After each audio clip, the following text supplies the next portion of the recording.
accélérer sur le digital pour reconcentrer les hôteliers et leurs équipes sur l'accueil, sur leur métier réel.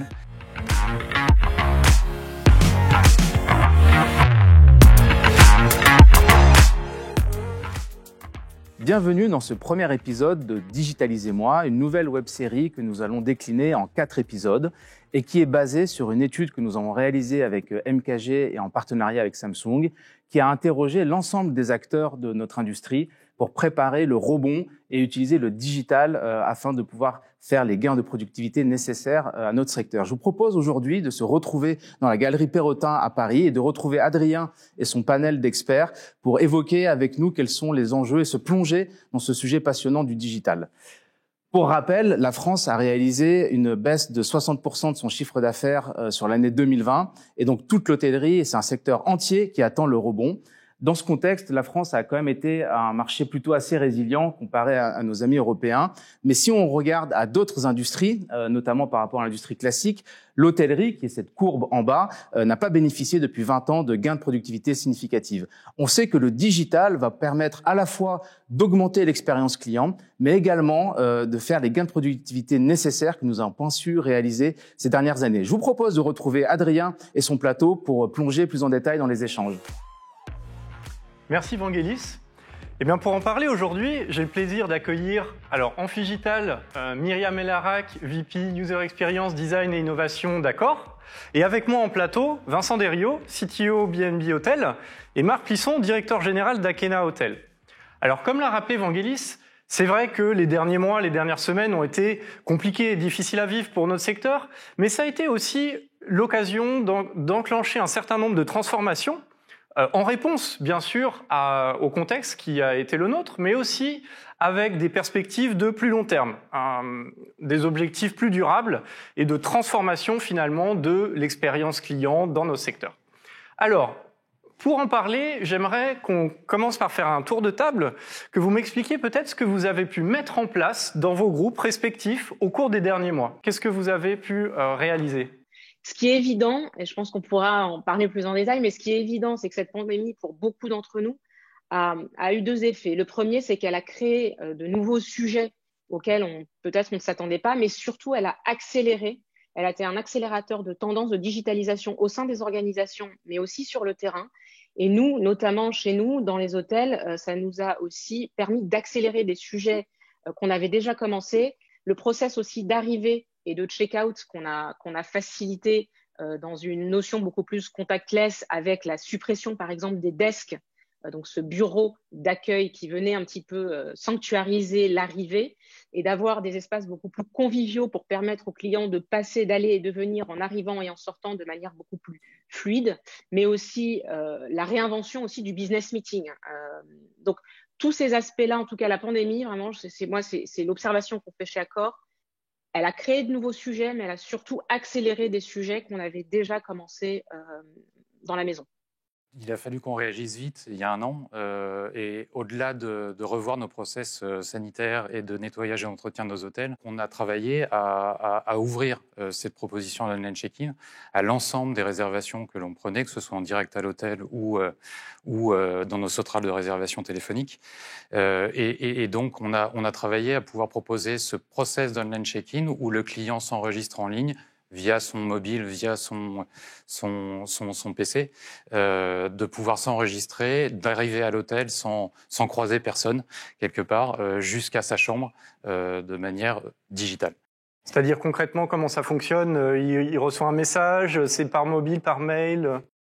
Donc il reçoit cet email ou cette push notif, il rentre dans son application ou au travers de notre site web, il paye, il se déclare, il déclare qu'il va arriver tel jour, telle heure, il paye au préalable ou pas, et derrière il reçoit via email, via push notification, le code déjà le numéro de sa chambre et le code qui va lui permettre d'entrer dans l'hôtel, d'accéder au parking ou et surtout de rentrer dans sa chambre. Code qu'il n'aura juste à faire sur le boîtier à l'entrée. Et vous, Marc, peut-être chez Akena, qu'est-ce que vous avez pu faire de nouveau alors au cours des derniers mois ? Un peu comme Accor, le but, ça a été de dire qu'est-ce que l'on apporte à notre client. On sait qu'il va rester un petit peu plus, notamment actuellement, de temps chez nous. Donc, on a privilégié en fait un certain nombre de services comme la presse, comme tout ce qui était vidéo à la demande, que l'on a mis bien évidemment à disposition de nos clients. On en parlera également, mais dans les hôtels-bureaux, qu'est-ce qui nous a obligés, entre guillemets, la pandémie, c'est de proposer finalement du room service, c'est de proposer également du catering, en fait des dîners. Donc on a accéléré sur tous ces services-là qu'on avait prévu de mettre en place pour, on va dire, l'année 2020, fin 2021, début 2022. Et on les mettra en place probablement dès l'ouverture de notre nouvel hôtel à Nantes à partir de juin de cette année.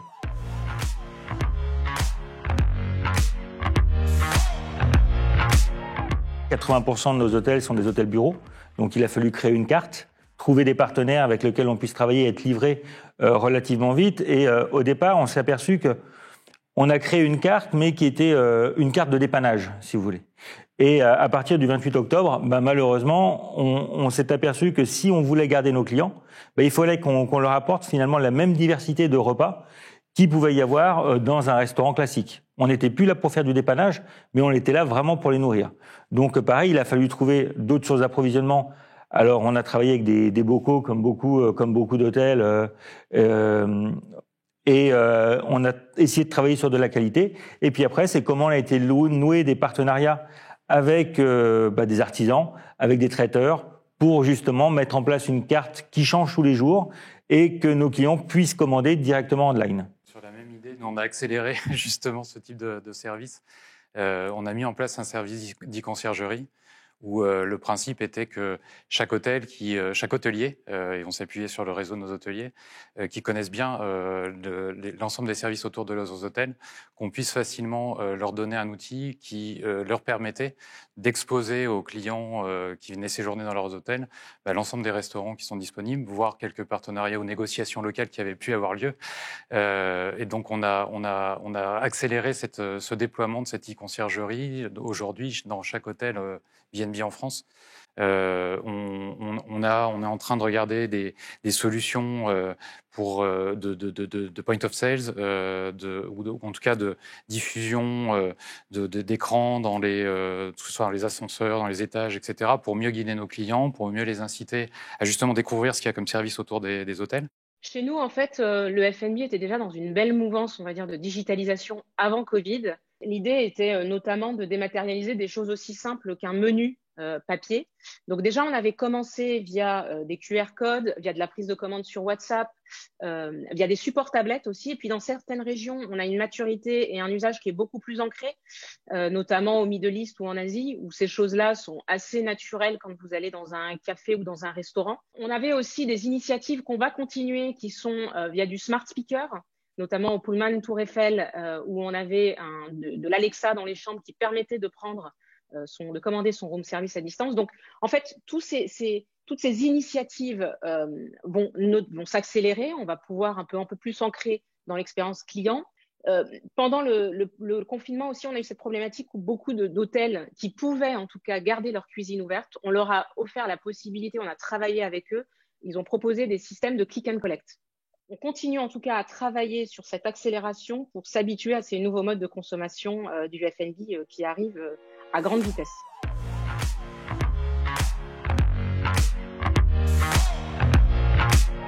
On a annoncé il y a quelques semaines un partenariat assez fort avec Microsoft, sous le nom de All Connect, qui est en fait un concept de réunion hybride, où le principe, comme son nom l'indique, c'est d'avoir la moitié des participants sur place, donc dans nos hôtels, et l'autre à distance, hôtel ou espace de coworking. On cible sur ce concept des réunions, on va dire, de petite à moyenne taille, donc entre 8 et 5 ans. Donc tout ce qui est séminaire de grande envergure qu'on pouvait avoir dans nos gros hôtels ne rentre pas encore dans cette solution. En revanche, on y travaille fortement.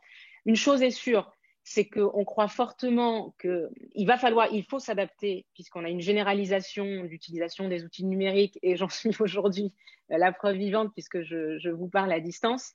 Mais ce qui est sûr, c'est que les réunions à distance ne pourront pas remplacer totalement les voyages d'affaires parce qu'on le constate quand on interroge nos clients, le besoin de rencontre reste intacte. Vous, Marc, je crois aussi vous avez fait un peu des nouvelles offres, non, sur le volet MICE, tout ce qui est meeting dans vos hôtels? Exactement. Alors nous, nos salles de réunion sont maximum de 50 personnes et on s'est organisé en disant comment la digitalisation va nous aider à attirer finalement de nouveaux clients. Et donc, ce que l'on a fait, on a équipé nos hôtels de la fibre optique, bien évidemment. Donc, on a augmenté les débits. On les a équipés de paperboards digitaux également pour faciliter la communication. Et la dernière chose, c'est qu'on a essayé aussi de mettre au cœur finalement de nos hôtels tout ce qui était partie coworking, de dire écoutez, venez travailler chez nous. Nous, on va vous mettre à disposition finalement du café, des gâteaux, des machins, et pour 15 € par jour, vous pouvez venir travailler à l'hôtel. Écoutez, merci à tous pour ce premier tour d'horizon. Pour voir ce que ça donne un petit peu concrètement dans un hôtel qui vient d'ouvrir, on a décidé d'aller rendre visite à Benjamin Collomb, directeur général du Tribe Batignolles. On le retrouve dès maintenant. Si on prend les différentes étapes de ton parcours client, comment ça se passe? Qu'est-ce qu'il y a de nouveau à l'accueil, par exemple, à l'arrivée de nos visiteurs? Les welcomers ont un smartphone avec lesquels ils accueillent le client. Ils ont tous les renseignements qui sont déjà pré-remplis dans leur smartphone. Dans les chambres, il y a aussi des nouvelles choses peut-être que vous avez pu mettre en place? Voilà, on a mis en place le Chromecast. Donc, encore une fois, la marque de Tribe se prête beaucoup à l'utilisation d'applications qu'on a un peu chacun tous les jours, que ce soit des applications comme Netflix ou Amazon Prime ou d'autres. Concrètement, c'est quoi? Tu vas diffuser ton propre device sur Voilà, télé, exactement. c'est ça? Chacun aujourd'hui a des tablettes ou un smartphone. J'ai Netflix sur mon smartphone. Je sais envoyer ma série préférée sur l'écran de la télé en chambre. Ok. Et sur l'interaction avec le personnel, alors tu nous expliquais voilà, les process sont un peu dématérialisés à l'arrivée. Exactement. Qu'est-ce que ça change dans l'interaction avec le personnel? Est-ce que voilà, c'est pas un peu quand même déshumanisant? Est-ce que voilà, Non, comment on trouve le bon équilibre aussi? Au contraire, parce que justement, dans le passé, où il y a quelques années encore, on se cantonnait un peu sur de l'accueil en demandant la carte bleue au client, en demandant sa pièce d'identité. Aujourd'hui, avec des outils qui facilitent des accueils beaucoup plus personnalisés, je n'ai pas à demander à mon client sa carte bleue parce qu'il l'aura lui déjà préenregistrée de manière sécurisée via notre site de réservation. Les données de son passeport peuvent être scannées via notre smartphone, donc on n'a plus du tout cette inquiétude que pouvait avoir le client en donnant sa pièce d'identité. Aujourd'hui, voilà, exactement. Et donc du coup, il y a plus de facilité à avoir ces informations auprès du client puisqu'il sait exactement ce qu'on en fait et comment on les traite de manière sécurisée. Tu as pas mal d'espaces différents, tu as des salles de réunion, de la restauration. Voilà. Comment, voilà, aux différentes étapes du parcours, est-ce que tu as amené des nouvelles choses aussi? On a mis en place des QR codes qui facilitent la lecture de la carte de restaurant qu'il peut avoir, aussi bien les boissons que les plats qu'on peut proposer. Donc tu arrives, tu scannes, tu as la carte, tu commandes aussi? Exactement. Et on reste encore sur un accueil justement physique, une prise de commande physique. Okay, parce que justement la marque se veut quand même lifestyle, donc avec une approche vers le client qui reste encore très humanisée. Et moi, c'est ce qui me tient aussi à cœur, c'est qu'on puisse aussi venir voir le client, prendre un peu son humeur du jour et lui proposer ce qui lui fait plaisir et puis voir s'adapter à sa demande aussi. Et il n'y a qu'en allant vers le client qu'on peut le faire. On parlait avec les intervenants il y a quelques instants de tout ce qui va être les thématiques de réunion, le travail à distance, bien sûr, j'imagine. Est-ce qu'il y a aussi une offre, des services Il y a une offre qui va arriver dans notre hôtel de réunion hybride avec la mise en place de haut-parleurs et de caméras qui permettront à mes clients qui sont dans notre salle de réunion d'avoir un échange avec une autre personne à l'autre bout de la France avec des équipements assez high-tech où chacun s'entend, chacun se voit comme s'il était juste à côté. D'un point de vue engagement et d'un point de vue local, ça fait partie de l'ADN de la marque Tribe puisqu'on sait expliquer tout au long du parcours du client d'où vient telle ou telle chose et ça amène aussi d'autres conversations avec nos clients et c'est ça qui est aussi important. Parfait, merci beaucoup Benjamin. On retrouve nos invités sur le plateau pour continuer l'échange ensemble. Merci en tout cas à toi. Merci. Et à très bientôt.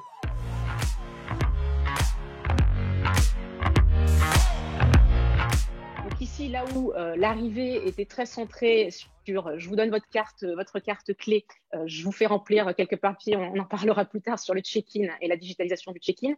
Ici, on va pouvoir remettre l'humain au centre puisque notre cœur de métier, c'est bien l'hospitalité. Donc, la technologie, oui, elle va nous servir. On va les déployer massivement pour répondre à ces besoins de sans contact. Nous, ça va nous permettre en tout cas de remettre encore plus l'humain au milieu de tout cela. Vous, Vincent, je crois, vous me disiez tout à l'heure, vous étiez dans la même démarche, c'est ça ? Je ne pas appelé avec Myriam avant, mais effectivement, on a exactement la même approche, ce contactless jusqu'au bout. Notamment en capitalisant sur l'objet de nos clients. Son smartphone, c'est son objet. Ce n'est pas quelque chose qu'on lui donne. C'est rassurant. C'est à lui. Après, ce genre de projet, sur la partie, quand on parle de digital, la partie logicielle, c'est plutôt facile. Encore qu'il faut faire attention à choisir la bonne plateforme qui permette qu'ils soient un peu hybrides, parce que nos hôtels, si jamais ils perdent leur connexion Internet et qu'on est tout dans le cloud, il n'y a plus rien qui marche. Donc il y a déjà cet aspect-là à regarder, mais la partie logicielle, solution, c'est plutôt simple. C'est la partie physique qui est la plus compliquée. Il y a une base installée d'hôtels et de serrures notamment qui sont en place. Faut trouver les bonnes solutions qui soient compatibles pour rendre ce service-là de la clé digitale, mais en optimisant le coût d'investissement. Et vous, du coup, Marc, vous avez fait un peu des initiatives justement sur ce volet de digitaliser la serrure et des choses comme ça. Vous avez des premiers retours d'expérience peut-être, non ? Alors, on a des premiers retours d'expérience avec l'hôtel de Besançon, sur lequel on a expérimenté effectivement ce genre de serrure. On l'a refait là sur l'hôtel de Troyes qui vient de rouvrir et les nouveaux hôtels, je rejoins parfaitement mes petits camarades, seront tous équipés de ce système de serrure. Alors, la problématique, effectivement, il y a une problématique matérielle qui est assez simple. Une problématique aussi légale, entre guillemets, puisqu'on a des règles avec la CNIL qui sont quand même assez strictes. Donc, c'est de regarder comment on peut également s'inscrire dans ces règles sur les données personnelles, qui est très importante. Et il y a aussi une autre donnée qui est importante, c'est comment on réinvente dans nos hôtels. Myriam en a parlé tout à l'heure, c'est la vie de nos réceptionnistes, en fait. C'est aujourd'hui, le métier va changer. On va être beaucoup plus à l'écoute du client. On va devoir beaucoup plus l'accompagner. Et c'est ça aussi sur lequel on travaille. Comment on va reformer notre équipe de réception, en fait, à accompagner différemment le client. Ouais, actuellement, on travaille sur encore enrichir le parcours d'online check-in en proposant l'enregistrement, le scan des ID, de passeports, de cartes d'identité, justement pour répondre aux besoins de fichiers de police dans certains pays. En Espagne, en Italie notamment, là où on est présent, on a cette obligation absolue de fournir ce fichier de police tous les soirs. Donc ça suppose qu'on connaisse l'identité des personnes qui dorment dans les chambres. Quand on est dans le physique, quand on passe au desk, on a quelqu'un derrière le desk qui peut contrôler, qui peut s'assurer de l'identité, compléter le fichier de police. Quand on commence à digitaliser, c'est le client qui prend ça en charge. Et aujourd'hui, notre online check-in, on a des taux de succès de 90%. On est en train d'intégrer des technologies pour ajouter des étapes de j'enregistre mon passeport, enfin je scanne mon ID, je fais de la facial recognition, je vérifie que la personne qui est en face du smartphone ou de la caméra sur le kiosque est bien celle qui correspond au papier d'identité que je viens de scanner pour capturer l'identité et ensuite fournir la donnée qui va bien au fichier de police. Quand on intègre ces étapes-là dans le parcours d'un client qui est en train de s'enregistrer à distance, potentiellement dans un taxi, dans sa voiture, arrêté sur le bas-côté, il n'a pas forcément son papier d'identité avec lui, donc il faut l'avoir prévenu en amont que ça va comme ça que ça va se dérouler. Ou alors ils sont plusieurs à dormir dans la chambre à la fin de la journée, donc il faut qu'il soit accompagné de son compagnon de chambre pour lui prendre son passeport, ou alors qu'il puisse le faire a posteriori, en tout cas avant d'arriver. Tout ça, aujourd'hui, c'est le desk qui le gère, c'est des hôteliers qui savent le gérer Et ce physique, le digitaliser est très compliqué. Donc, il faut bien accompagner nos clients dans ce nouveau parcours-là. Et le but, c'est de dire comment on va aussi rassurer notre client. On voit qu'aujourd'hui, avec la pandémie, il y a besoin d'être rassuré. Et donc, c'est comment on va rassurer notre client dans son parcours digital. Et ça, c'est ce qu'on va tester petit à petit. Et on va le faire avec différentes étapes.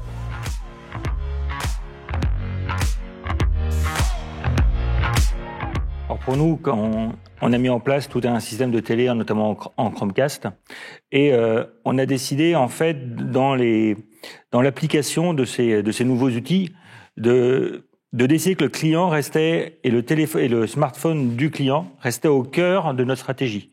Le client reçoit un message sur son smartphone, tape ses identifiants sur son smartphone, et on a une duplication du smartphone finalement sur la télé. Donc quelque chose de relativement simple, on ne veut pas du tout être intrusif pour justement que ce soit utilisé. Et l'autre chose que l'on a mis en place par rapport à ce système-là, c'est on a vu l'ensemble, c'est-à-dire qu'effectivement on n'a pas traité le Chromecast comme un sujet finalement sur lequel on va aller rapidement, et c'est les tendances des prochains mois, des prochaines années. On n'a pas rajouté des clés Chromecast, on a pris le sujet dans sa globalité, c'est-à-dire que voilà, on rentre dans une ère de digitalisation de plus en plus importante. Le client est habitué à avoir ses outils avec lui, sur lui. Donc comment on lui apporte un plus grand confort. C'est une attente très forte de nos clients, c'est de pouvoir retrouver à l'hôtel la vie que je mène avec mes médias, mes différents médias, que ce soit du streaming, du Netflix, du Amazon Prime ou autre, à l'hôtel. Donc, on a travaillé à cette expérience-là et je mets vraiment l'accent sur c'est une vraie tendance c'est pas une tendance, c'est même une réalité pour moi aujourd'hui. C'est quand j'arrive à l'hôtel ou quand j'arrive dans n'importe quel espace, j'ai envie de pouvoir continuer mon expérience de consommation de médias, que ce soit du YouTube, je redis du Netflix ou autre, dans l'hôtel. Donc l'idée, c'est aussi comment cette verticale de divertissement, on arrive à l'adresser via de la technologie en respectant la vie privée de nos guests. C'est vrai que le digital, on a tous en tête que c'est hyper simple, que les GAFAM sont un bon exemple. Ils nous ont montré la voie. Mais à mettre en place, il y a tout un tas de composants technologiques qu'il faut considérer. Et il faut s'assurer que tout ça s'assemble, que le Lego soit simple à consommer à la fin comme solution complète.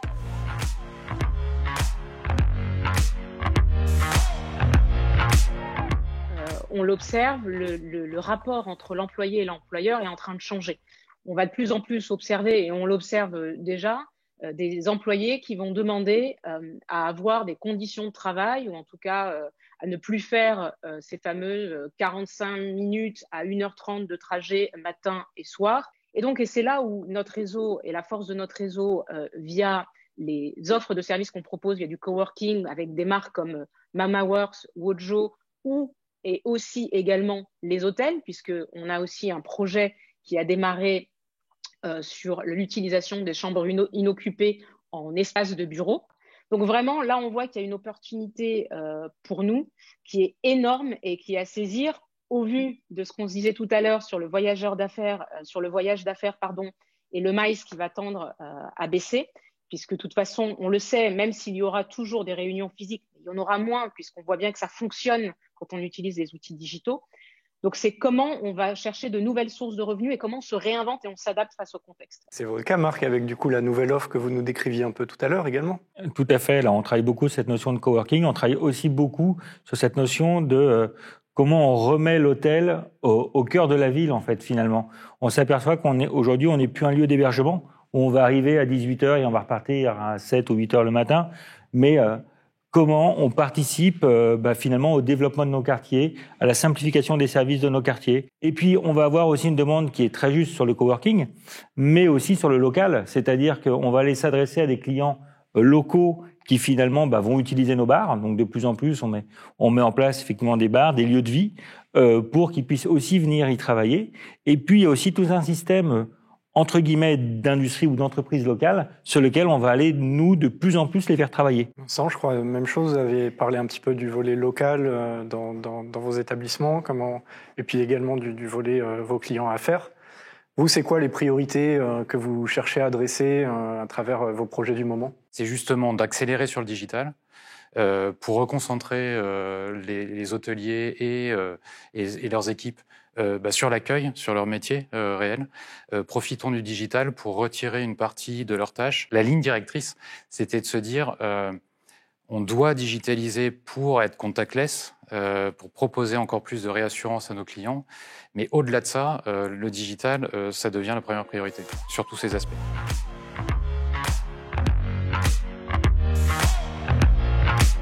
Aujourd'hui, il n'y a pas de marque hôtelière forte qui revienne. Et on travaille tous sur des expériences clients pour créer des marques qui soient finalement nos marqueurs de marque. Et je pense qu'aujourd'hui, le futur, il est là. C'est de dire comment notre client, à partir du moment où il commence à réserver finalement sa chambre d'hôtel, il va commencer à avoir cette expérience finalement qu'on va lui mettre à disposition. Finalement, à faire vivre à notre client une expérience totale du début de sa phase de réservation à la sortie de l'établissement et qu'il en parle ensuite en bien. Et ça, je pense que c'est aujourd'hui le plus gros défi qu'on a. Et en mettant des marqueurs qui sont, comme on l'a vu tout au long, des marqueurs digitaux, bien évidemment, des marqueurs locaux, et puis, bien évidemment, des marqueurs environnementaux qui vont de toute façon gérer notre vie dans les 15-20 prochaines années. Cette technologie, en tout cas, qui arrive et qu'on met dans nos hôtels, elle facilite, elle accompagne, elle augmente l'expérience. Nous, notre obsession avec cette technologie, c'est de se dire, nos clients, quand ils viennent dans notre réseau, ça peut être les hôtels ou des espaces de coworking, ils recherchent de l'émotion et de l'interaction.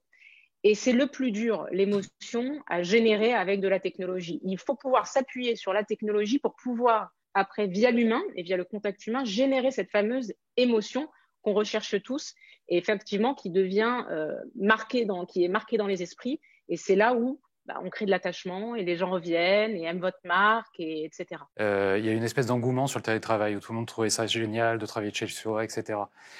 On posait les mêmes questions aujourd'hui, tout le monde en a ras-le-bol, tout le monde veut revenir au bureau, tout le monde veut rééchanger, tout le monde veut du contact. Vous l'avez tous dit, le contact humain, c'est important. C'est ce qui nous différencie, nous, humains, des animaux. C'est dans l'échange qu'on se construit et qu'on grandit. L'hôtellerie, c'est ça. C'est venez vivre une expérience d'échange. Et donc, je pense que dans tout ça, si on le fait bien, tous, on a un potentiel vis-à-vis de nos clients, de prospects ou actuels, qui s'ouvrent devant nous. Je pense que vous réouvrez, quand on réouvrira les contraintes, tout le monde, on l'a déjà vu cet été, tout le monde se précipitera à sortir de ses 20 mètres carrés pour revenir vivre des expériences extérieures à l'hôtel. Eh bien, merci à tous. Ainsi s'achève ce premier épisode de notre web-série Digitalisez-moi. Merci encore à la Galerie Perrotin qui nous a accueillis aujourd'hui.